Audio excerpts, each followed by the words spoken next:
चलो जी तुम शुरू करो। मानव का मूलभूत आवश्यकता क्या है? फसल। बस सिर्फ फसल मिल जाएगा तो पेट भर जाएगा? क्या कहा जाता है मानव को किस किस वस्तु की आवश्यकता होती है? जनरली सब कोई कहता है क्या क्या? रोटी, कपड़ा और मकान।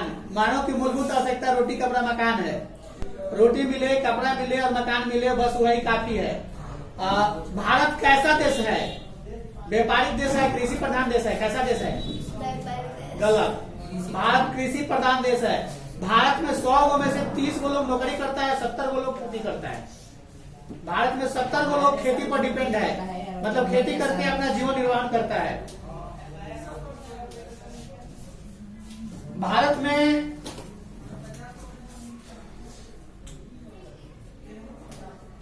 बिहार कृषि प्रधान राज्य है या नहीं है? बिहार में कौन कौन से फसल उगाई जाती है? ये कोई जरूरी नहीं है कि नहीं जानते हो तो मत बताओ, जो जानते हो वही बताओ। बिहार में कौन कौन से फसल उगाई जाती है? कौन कौन से उगाई जाती है जी? बताओ तो भी। हाँ बोलो। धान, गेहूं, मक्का। हाँ गेहूं, धान ठीक है। मक्का ठीक है। चना भी बहुत अच्छा उगाया जाता है यहाँ पे। मटर भी उगाया जाता है। और कोई? प्याज। हाँ प्याज भी बिहार में अच्छा खासा। नालंदा जिला पूरा प्याज उगाता है। नालंदा में इतना प्याज उगाया जाता है कि मत को, जैसे हम लोग आलू कोड़ के बोरा में कसते हैं खेत में ना, ठीक वैसे वो प्याज कोड़ के 20 बोरा 50 बोरा मतलब खेत में छोड़ देता है लोग। जलिया वाला बोरा नहीं होता है, उसी में कोड़ के बांध के रखता है लोग, जो के व्यापारी आता है ले जाता है काटा पर जोड़ के। बता दें कि बिहार बहुत ऐसे फसल है जो कि अच्छा खासा उत्पादन करता है। यहाँ प्याज भी होता है, चावल भी होता है, गेहूं भी होता है और मक्का भी होता है, चना भी होता है। क्योंकि यहाँ रेतीली भाग यानी कि समुद्री दरियाओं किनारा गंगा जी पेटी में चला जाता है ना, तो बाकी वो सब दियर वाला क्षेत्र में चना सबसे अधिक मात्रा में होता है लोग। उधर दियर होने के कारण उतना जियान नहीं होता है। जहाँ संघनन जनसंख्या है, जैसे हम लोग अपने खेत में अगर चना बोएंगे तो पता चलेगा कि रात में लोग काट लेगा साग खाने के लिए, ऐसा होता है ना। यहाँ सब लोग अधिकतर चोरी करके खा जाता है लोग। अधिकतर कोई अगर फसल को ऐसा उगाया जो आसपास में नहीं कभी बोआ जाता हो तो पता चलेगा कि लोग इस तरह चुरा लेगा, या तो मांग के खाने वालों की संख्या ज्यादा है, खरीद के खाने वालों की संख्या कम है। अगर तुम्हारे खेत में कोई चीज हो या तुम अगर कोई फसल उगाते हो तो यहाँ मांग कर खाने वालों की संख्या ज्यादा है।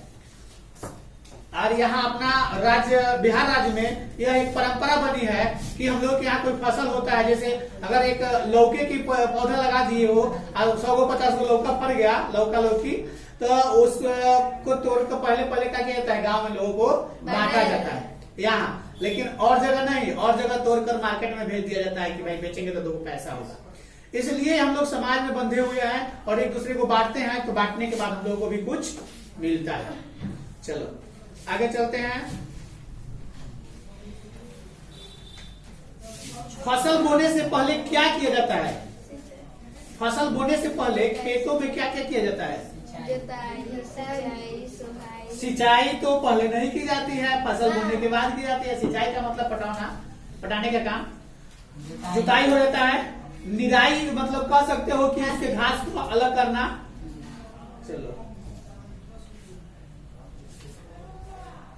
हम लोग अभी आलू की फसल को छोड़ दिए। बिहार में सबसे ज्यादा आलू की फसल उगाई जाती है। फसल को अंत में, तुम भी खड़ा हो जाओ, फसल जब हो जाता है तो अंत में उसका क्या किया जाता है? मैंने कटाई के बाद भी जब सब कुछ रहता है, जैसे गेहूं हम लोग काट कर रख लेते हैं, तो अंत में सबसे अंत में क्या करते हैं? जैसे आलू हो गया, लास्ट में हम लोग क्या करते हैं? एक शब्द में बता सकते हो? कोल्ड स्टोर यानी कि कोल्ड स्टोर का मतलब ठंडा घर, यानी कि भंडारण घर। भंडार कर दिया जाता है। भंडार इसलिए किया जाता है कि वह बीज के रूप में प्रयोग कर सके या कुछ दिन के बाद हमें सुरक्षित निकाल कर खाने में प्रयोग कर सके, इसलिए भंडारित किया जाता है। यानी फसल बोओगे, पटाओगे, जब फसल तैयार हो जाएगा, मौसम से बच जाएगा, तब काट कर उसको जैसे हो निराई करके, मतलब उसाई करके बोरा में कस के, और उसका तापमान भी नियत करना पड़ता है। एक मकई का खेती जब होता है तो बाल को जो होता है उसका भुट्टा, उसको छुड़ा उड़ा कर बिना सुखाए कोई रखता है क्या? नहीं क्यों? बिना सुखाए काहे नहीं रखा जाता है? गुना नहीं जाएगा, सड़ जाएगा, उसमें नमी ज्यादा होता है। नियम कहता है भंडारण का कि 14 से 15 डिग्री सेल्सियस तापमान मतलब उसको भंडारण करो, यानी कि उसको पहले सुखाया जाता है ताकि ऐसा हो जाए कि तुरंत जम न सके। उसको जब फिर मिट्टी में डालोगे तो पानी पड़ेगा, फूलेगा, तब जमेगा। और जो खेत में से आकर हम लोग उसको छुड़ा कर रखते हैं, उस बात को अगर नहीं छुड़ा इस तरह रख दो, भुआ पकड़ लेगा, जाम जाएगा। देखिए में टाल में ही जाम जाता है, अधिकतर पानी नहीं बढ़ा जाता है तो टाल में जाम जाता है। ओके, भंडारण हो गया। अब चलो, जुताई के कौन कौन से साधन हैं? आजकल जुताई के कौन कौन से साधन है? जुताई किस किस चीजों से किया जाता है? आजकल सिर्फ ट्रैक्टर आ गया है। और जुताई के प्राचीन काल की क्या विधि थी? प्राचीन काल में जुताई कैसे होती थी? बैल से होती थी। झारखंड में तो भैंसा से भी किया जाता है, एक ही वो से। और अभी भी कोई कोई बैल से करता है। हाँ, कोई कोई करता है लोग, तभी वो उसमें समय की खपत ज्यादा होती है। चलो तुम लोग बैठ जाओ, पिछला खड़ा हो जाओ, दोनों खड़ा हो जाओ। बीज बोने के समय कौन कौन सी बात ध्यान में रखना चाहिए? खेतों में बीज डालने से पहले क्या क्या ध्यान में रखा जाता है? एक और खड़ा हो जाओ जी तुम। बीज खेत में डालने से पहले कौन कौन सी बात को ध्यान में रखा जाता है? सर पटाने के लिए। बीज खेत में डालने से पहले, यानी बीज चुनते हैं। बीज कहने का मतलब कि हमने गेहूं का बोना है तो कहते हैं ना कि हम वही बोएंगे, ये बीज बोएंगे, बीज का नाम होता है ना। आखिरकार क्यों वैसे बीजों को चुना जाता है? क्या देखा जाता है बीज बोने से पहले? बीज के लिए अच्छा फसल देखा जाता है कि वह संकर नस्ल का हो, अधिक पैदावार दे, और बीज डालने के बाद ज्यादा संख्या में मरे नहीं, ऐसा देखा जाता है ना। बीज सब लेते हैं तो हम लोग कहते हैं कि पोठगढ़ है, इसलिए कि पोठगढ़ है तो जाम जाएगा, तनी सा नमी भी ज्यादा रहेगा तो निकल जाएगा। अगर वही मरेन होगा तो नमी ज्यादा होगा तो सड़ जाएगा, ऐसा होता है। तो बीज बोने से पहले बीज उचित बीज का चुनाव किया जाता है, करना चाहिए। हम लोग उचित बीज का चुनाव किस प्रकार करते हैं? धान बोने से पहले, बिया देने से पहले धान को पानी में क्यों डाला जाता है? फूलना तो वास्तविक मान लेते हैं, लेकिन उसके पीछे भी एक कारण है। बीज को जब धान को डालोगे पानी में तो ऊपर दहने लगता है कुछ बीज। वह कौन बीज होता है? मरा हुआ बीज होता है। तब बीज को पानी में डालकर यह देख लिया जाता है कि कौन बीज स्वस्थ है, कौन मृत है। मृत को अलग निकाल दिया जाता है। अगर हम मान के चलो एक मुट्ठी धान अगर पानी में डालते हैं, एक मुट्ठी धान में अधिक संख्या में ऊपर दहने लगेगा तो हम उस बीज को बोएंगे? हम क्या सोचेंगे कि इसमें ज्यादा खंखर है, ये ना सोचेंगे। तो ऐसे बीज का चुनाव पहले करना जरूरी होता है। हम लोग गेहूं बोने से पहले क्या करते हैं? गेहूं के बीज खरीद के लाते हैं तो क्या करते हैं? थोड़ा सा पहले 10 गो 20 गो गिन के कहीं डालते हैं, बोते हैं, और तब 2-4 दिन के बाद देखते हैं कि कोई वो जमा, तब जाके ना हम निर्णय लेते हैं कि चलो भाई 10 को डाले थे, 10 को जम गया, इसका मतलब बीज ठीक है। अगर 10 को डालेंगे 2 को जमेगा तो उस बीज को हम बोएंगे? क्योंकि पहले ही हमको पकड़ में आ जाएगा कि सारे के सारे बीज अस्वस्थ है, सारे के सारे बीज मतलब बीमारग्रस्त है या वो नहीं जमने वाला है, तो हम लोग उस बीज को नहीं बोएंगे। यानी इस प्रकार से बीजों का चुनाव किया जाता है और करना भी चाहिए। चलो आगे चलते हैं। बुआई करने में क्या क्या सावधानियां बरतनी चाहिए? खेतों में बीज डालने के समय क्या क्या सावधानियां बरतनी चाहिए? सर पटाना, देखना है नहीं, किसान घर से आते हो तो कुछ सोचो। खेत में बीज डालने से पहले खेत के नमी को गहराई से देखा जाता है। अगर खेत में ज्यादा नमी होगा तो बीज सड़ जाएगा। देखते हो, यही कारण है कि किसान अपने खेतों को 3 बार 4 बार 5 बार जोतता है, कहता है कि और सुखाओ और सुखाओ, इसलिए कि नमी उसमें कम हो जाएगा तो बीज डालते डालते वो जम जाएगा तो निकल जाएगा, और नमी ज्यादा रहेगा तो बीज उसमें सड़ जाएगा, बीज उसमें सड़ जाएगा। पानी के अंदर बीज डाल के छोड़ दोगे कुछ दिन तक तो सड़ना ही है। जब तक उसको हवा नहीं मिले तब तक ये नहीं निकल पाएगा ना। तो मिट्टी अगर भुरभुरा सा हो जाएगा और नमी कम हो जाएगी उसमें, तो ऑक्सीजन उसको यानी कि हवा उसको मिलेगा और हवा मिट्टी के प्रयोग और सूरज के प्रकाश के उपस्थिति में ही जमता है। इसलिए बीज बोने से पहले हम लोग को उसके नस्ल को देखना पड़ता है, अच्छा है या नहीं, खराब है वो देखना पड़ता है। उसके बाद हम लोगों को बोने के समय खेत की नमी को देखना पड़ता है। अब तुम लोग बैठ जाओ, तुम लोग बताओ,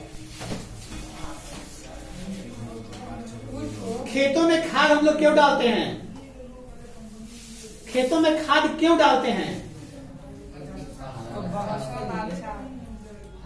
फसल को आवश्यक पोषक तत्व तो प्राप्त हो, इसलिए खाद डालते हैं।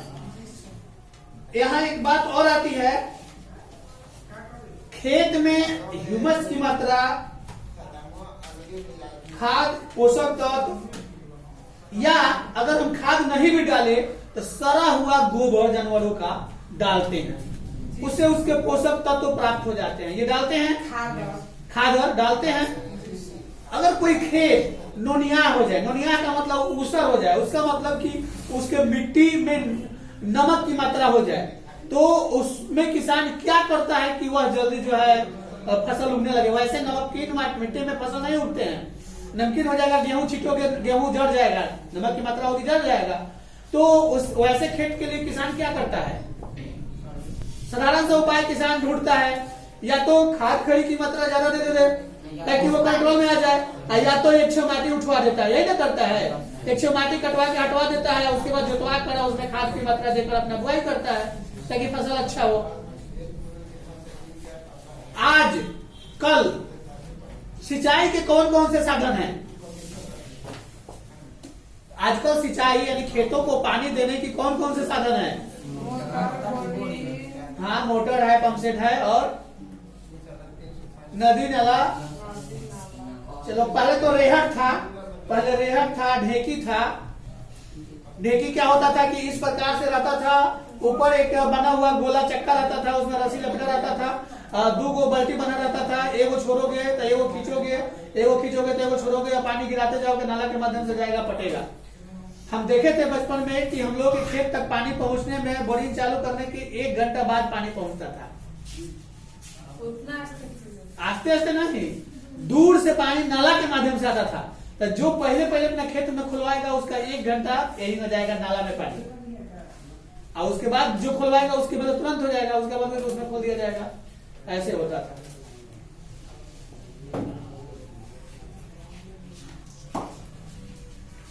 अच्छा, सिंचाई के लिए सबसे अच्छा साधन कौन सी होगी?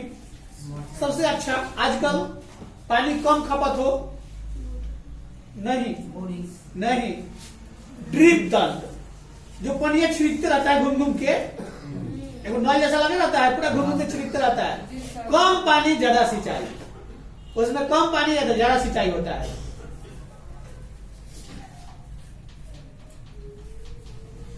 भंडारण क्यों किया जाता है? फसल काटने के बाद, सब कुछ करने के बाद उसको भंडारण क्यों किया जाता है?